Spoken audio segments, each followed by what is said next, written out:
After having our first child, I decided not to return to work so I could stay home with him. About 6 months later, I started noticing he wasn't hitting milestones. He wasn't responding to his name, making eye contact, or babbling like other babies. Our pediatrician said not to worry, that all kids develop at their own pace, but I couldn't shake the feeling something was wrong. We got a second opinion, and that doctor gave us detailed evaluations to fill out. I was so anxious about doing them right that I froze every time I tried. My husband George said he'd handle it, but he needed my input. I felt pressured and overwhelmed. When I hesitated or got upset, he said I was being dramatic and unhelpful.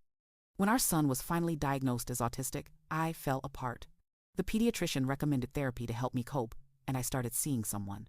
At first, it helped me process everything. I finally felt understood. But over time, George started saying I changed. Whenever I tried to express feelings or boundaries, he'd roll his eyes and accuse me of being brainwashed.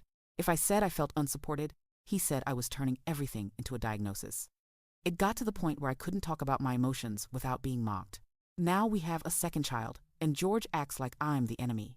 He complains that I'm neglecting our older son, but he doesn't understand how draining it is to manage our family while feeling isolated.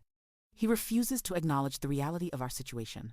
Finally, after weeks of arguments, George snapped and told me to marry my therapist because he's done with me. He said he couldn't handle me anymore, that my therapist was the only person I listened to, and he wanted out.